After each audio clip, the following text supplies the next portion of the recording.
Chapter 1: The Living World. How wonderful is the living world!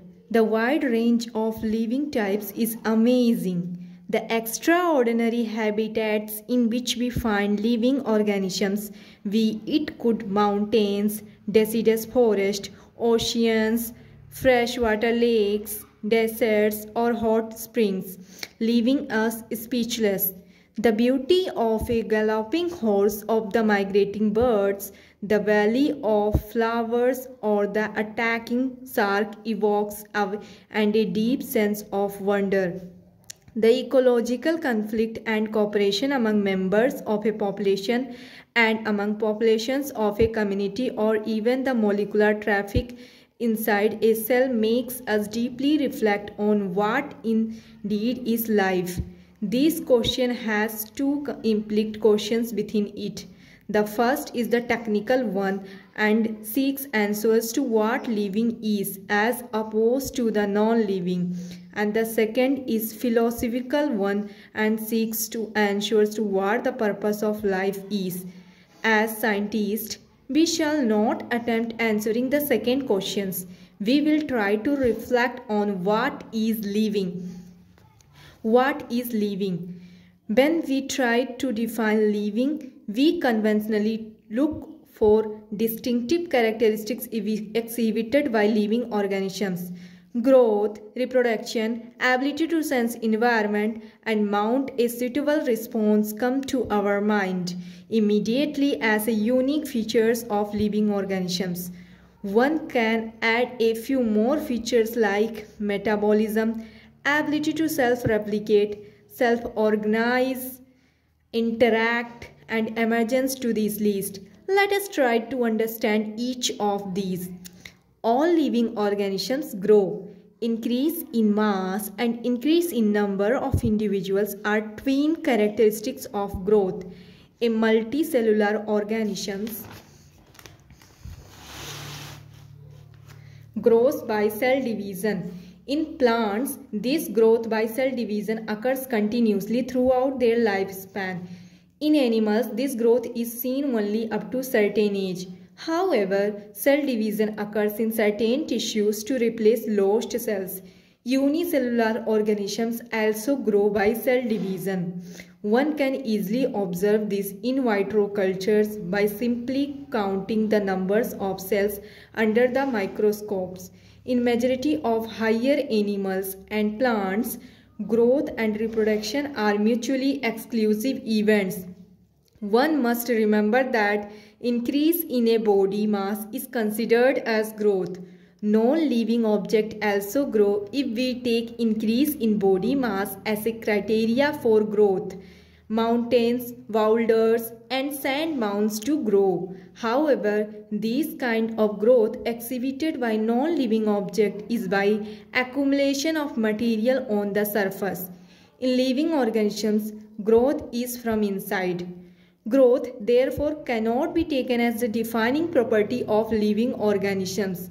Conditions under which it can be observed in all living organisms have to be explained, and then we understand that it is a characteristic of living organisms.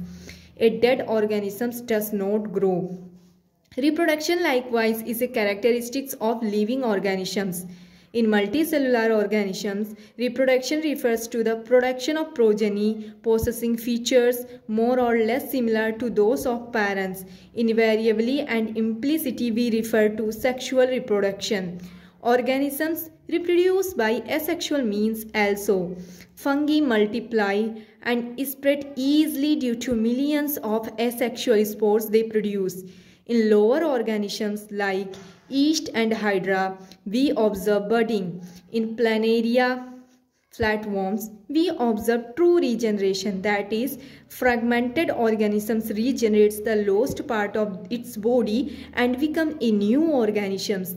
The fungi, the filamentous algae, the protonema of mosses all easily multiply by fragmentation.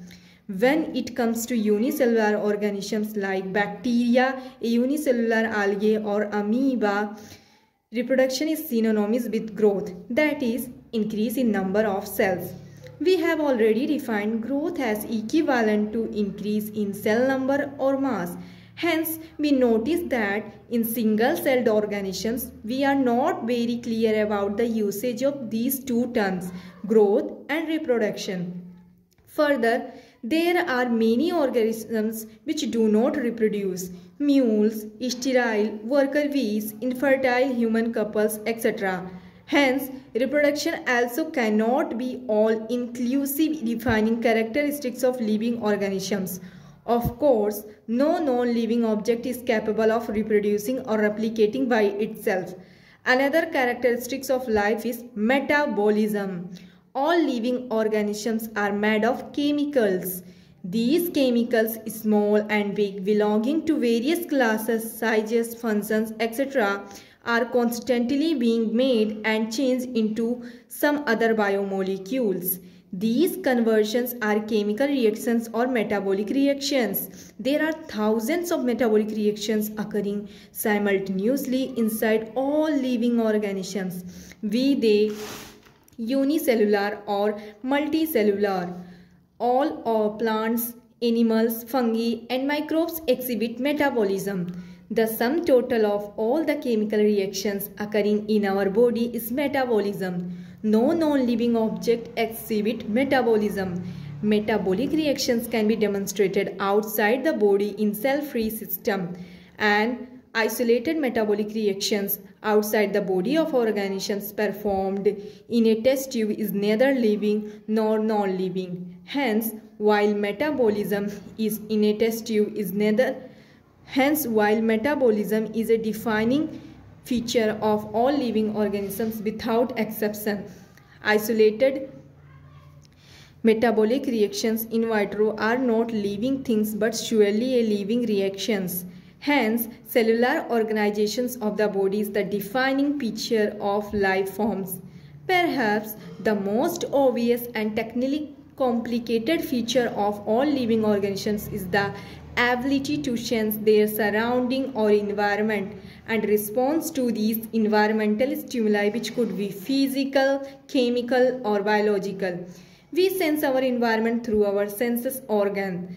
Plants respond to external factors like water, light, temperature, other organisms, pollutants, etc.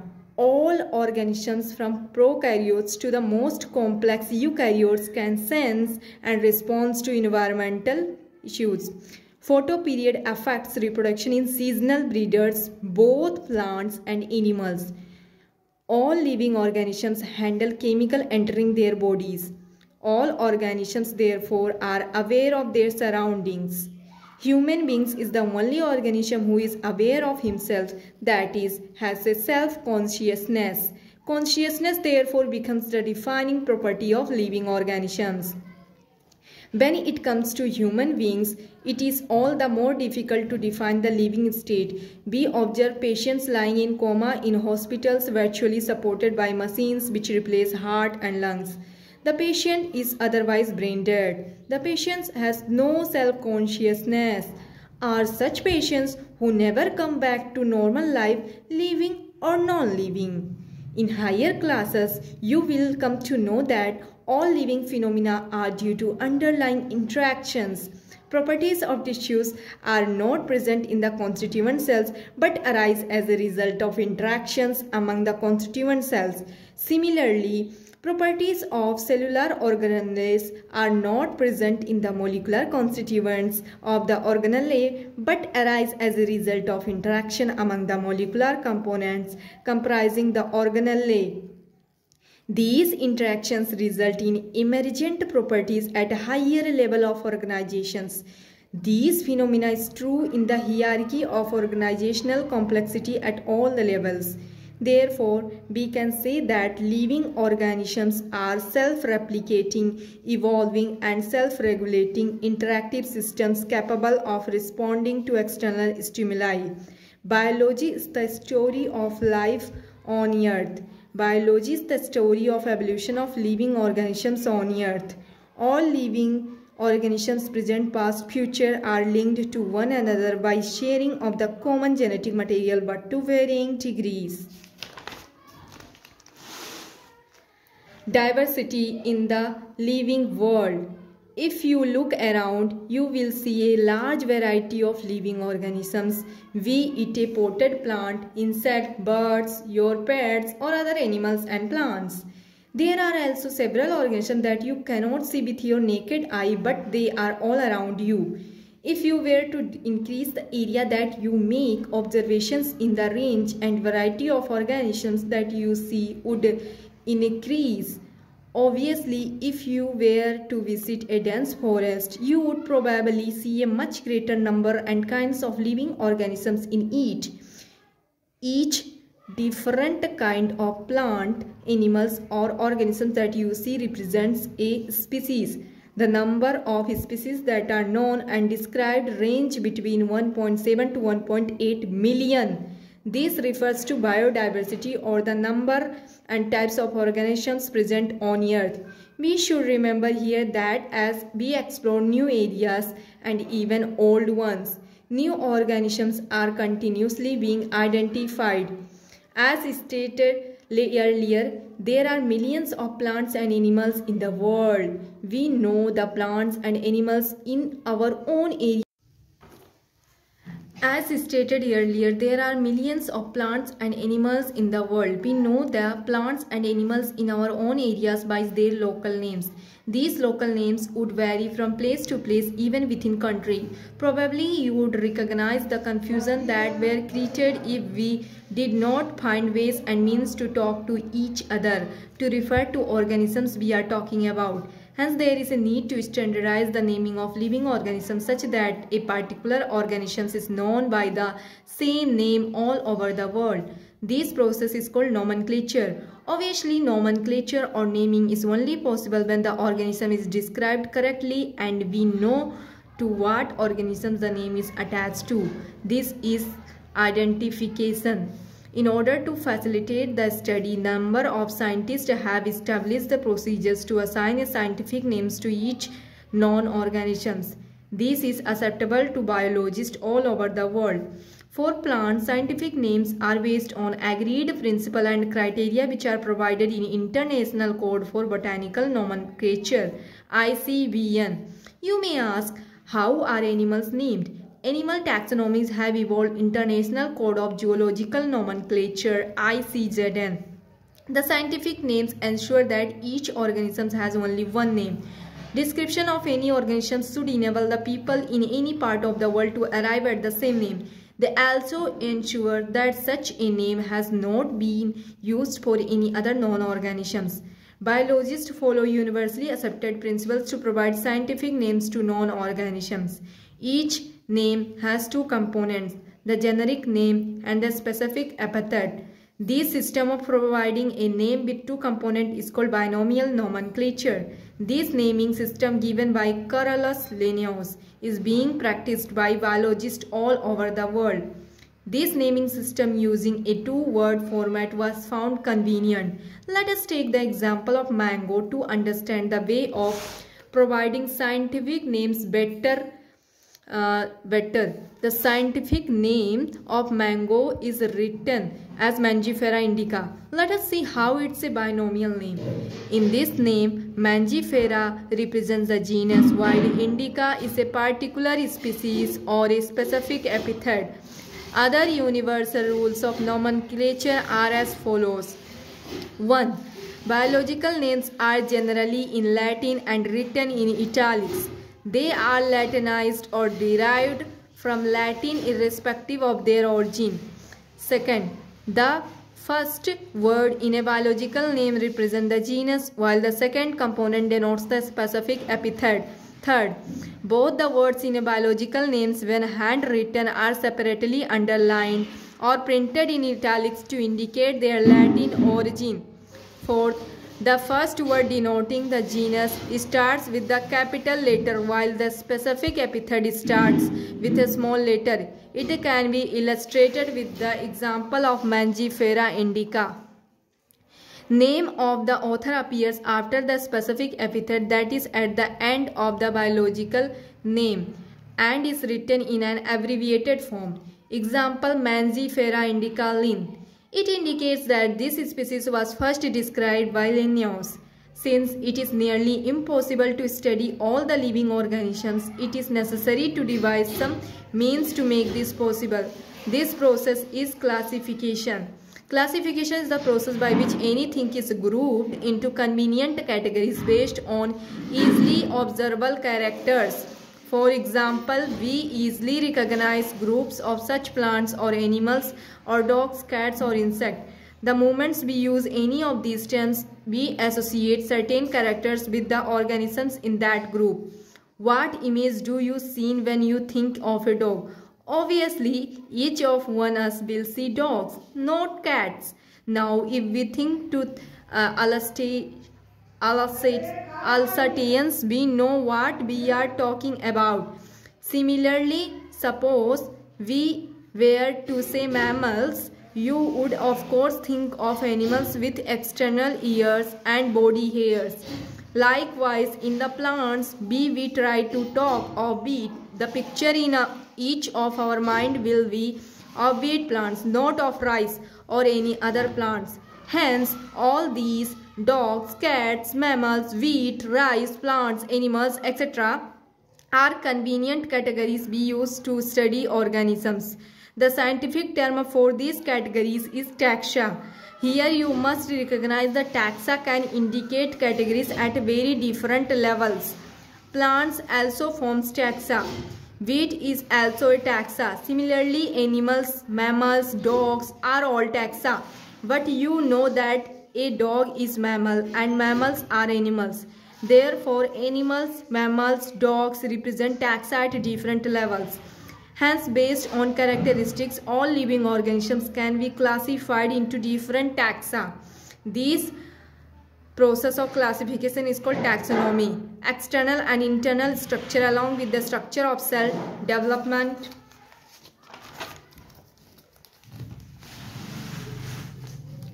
process and ecological information of organisms are essential and form the basis of modern taxonomic studies.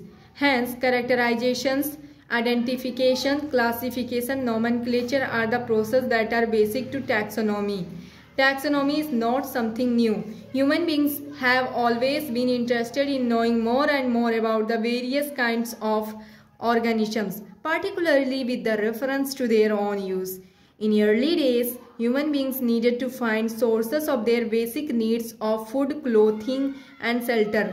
Hence, the earliest classification were based on the uses of various organisms. Human beings were since long not only interested in knowing more about different kinds of organisms and their diversities, but also the relationship among them. The branch of study was referred to as systematics. The word systematic is derived from Latin word systema, which means systematic arrangement of organisms. Linnaeus used System Naturae as the title of his publication. The scope of systematics was later enlarged to include identification, nomenclature, and classification. Systematics takes into account evolutionary relationships between organisms. 1.3 Taxonomic categories. Classification is not a single step process but involves hierarchy of steps in which each step represents a rank or category.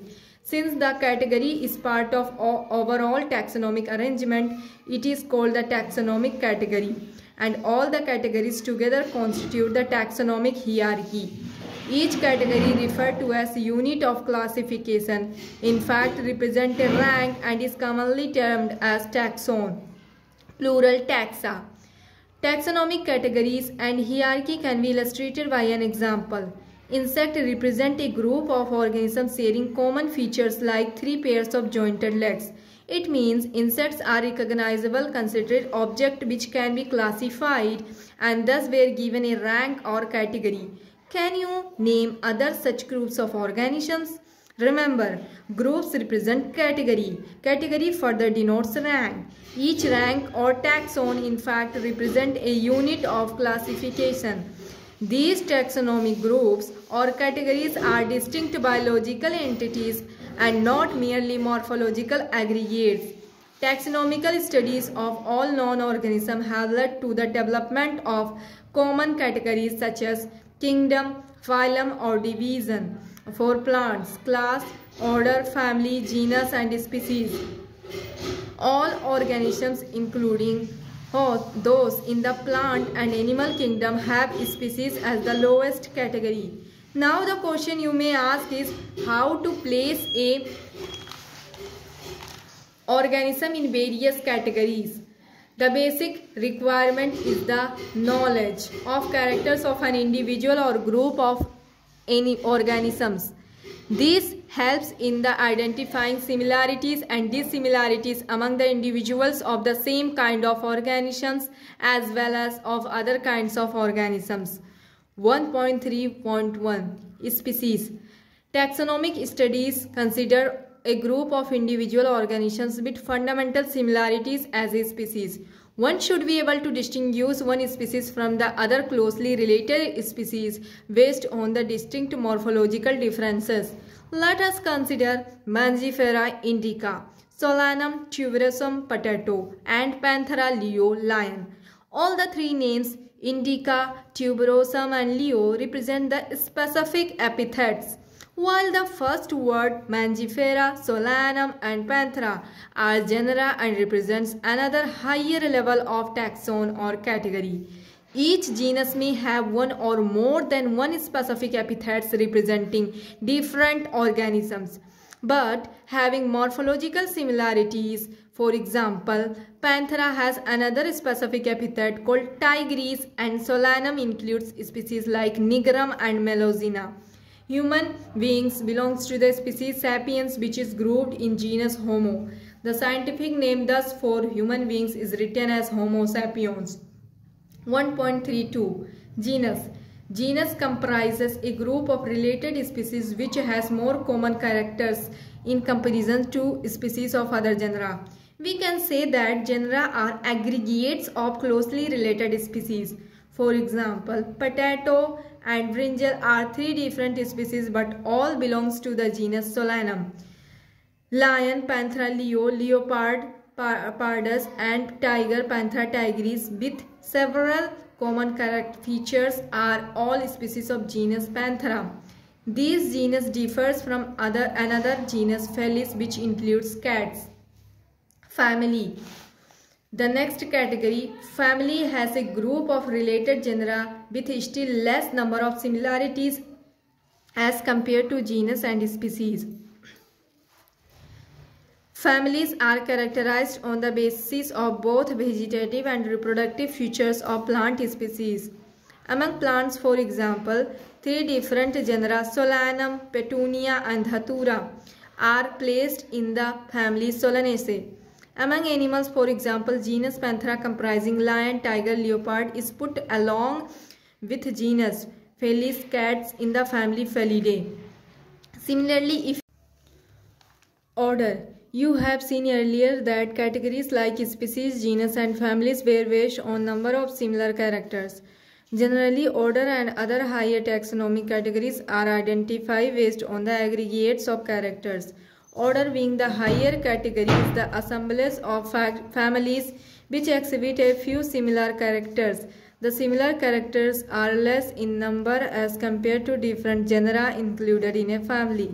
Plant families like Convolvulaceae, Solanaceae are included in the order Polynomials, mainly based on the floral characters. The animal order Carnivora class in families like Felidae and Canisidae. 1.35 Class. This category includes related orders. For example, order Primata comprising monkey, gorilla, and given is placed in the class Mammalia along with order Carnivora that includes animals like tiger, cat, and dog. Class Mammalia has other orders also. 1.3.6 Phylum.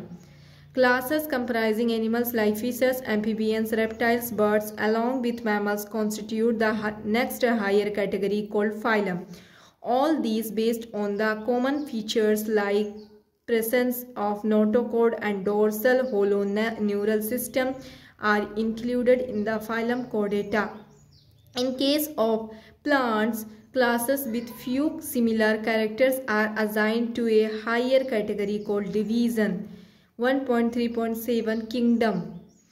All animals belonging to various phyla are assigned to the highest category called Kingdom Animalia in the classification system of animals. The Kingdom Plantae, on the other hand, is distinct and comprises all plants from various divisions. Henceforth, we will refer to these two groups as animals and plant kingdom. The taxonomic categories from species to kingdom have been shown in ascending order, starting with species in figure 1.1. Taxonomic categories showing hierarchical arrangement in ascending order: species, genus, family, order, class, phylum of division, kingdom. These are broad categories. However, taxonomic have also developed subcategories in this hierarchy to facilitate. Look at the hierarchy in figure 1.1. Can you recall the basis of arrangement? Say for example, as we go higher from species to kingdom, the number of common characteristics goes on decreasing. Lower the taxa, more the characteristics that the members within the taxon share. Higher the category, greater is the difficulty of determining the relationships to other taxa at the same level. Hence, the problem of classification becomes more complex. Table 1.1 indicates the taxonomic categories to which some common organisms like housefly, man, mango, and wheat belong. Table 1.1 organisms with their taxonomic categories. Common name, biological name, genus, family, order, class, phylum or division. Common name man. Biological name Homo sapiens, genus Homo, family Hominidae, order Primata, class Mammalia, phylum or division Chordata. Similarly, housefly Musca domestica, Musca, Muscidae, Diptera, Insecta, Arthropoda. Mango, Mangifera indica, Mangifera anarchidaceae, Sapindales, Dicotyledonnae, Angiospermae. Wheat, Triticum aestivum, Triticum poaceae, Poales, Monocotyledonnae, Angiospermae. 1.4 Taxonomical aids. Taxonomic studies of various species of plants, animals, and other organisms are useful in agriculture, forestry, industry, and in general in knowing our bioresources and their diversity. These studies would require correct classification and identification of organisms. Identification of organisms requires intensive laboratory and field studies. The collection of actual specimens of plant and animal species is essential and is the prime source of taxonomic studies. These are also fundamental to studies and essential for training in systematics. It is used for classification of an organism, and the information gathered is also stored along with the same specimens. In some cases, the specimen is preserved for future studies. Biologists have established certain procedures and techniques to store and preserve the information as well as the specimens. Some of these are explained to help you understand the usage of these aids. 1.41 Herbarium. Herbarium is a storehouse of collected plant specimens that are dried, preserved, and preserved on seeds. Further, these seeds are arranged according to universally accepted system of classification. These specimens, along with their descriptions on herbarium seeds, becomes a storehouse or repository for future use. The herbarium seeds also carry a label providing information about date and place of collection, English, local and botanical names, family, collector's name, etc. Herbaria also serves as a quick referral system in taxonomical studies. 1.4.2 Botanical Gardens.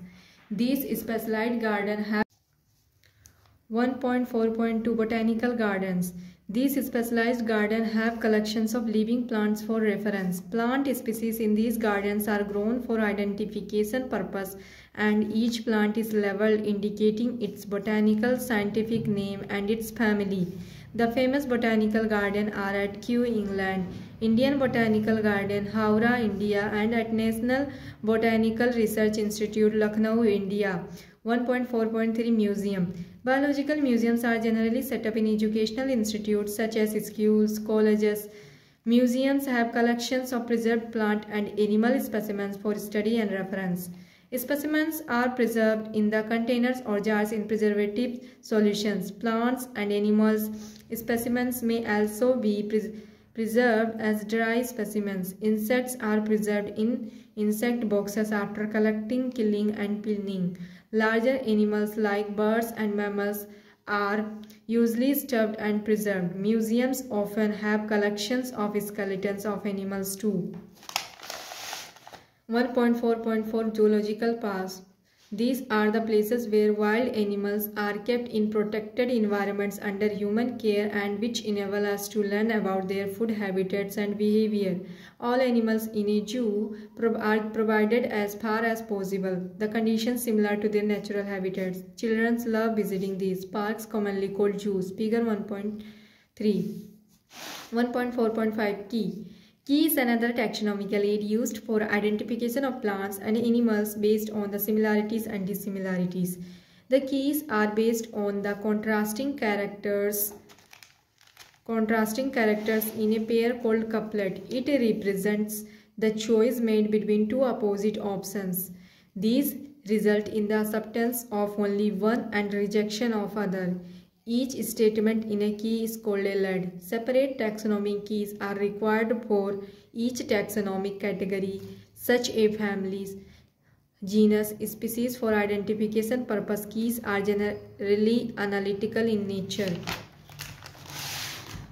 Flora manuals, monographs, and catalogs are some other means of recording descriptions. They also help in correct identifications. Flora contains the actual account of habitat and distribution of plants of given area. This provides the index to the plant species found in particular area. Manuals are useful in providing information for identification of names of species found in area. Monographs contain information on any one taxon. Thank you.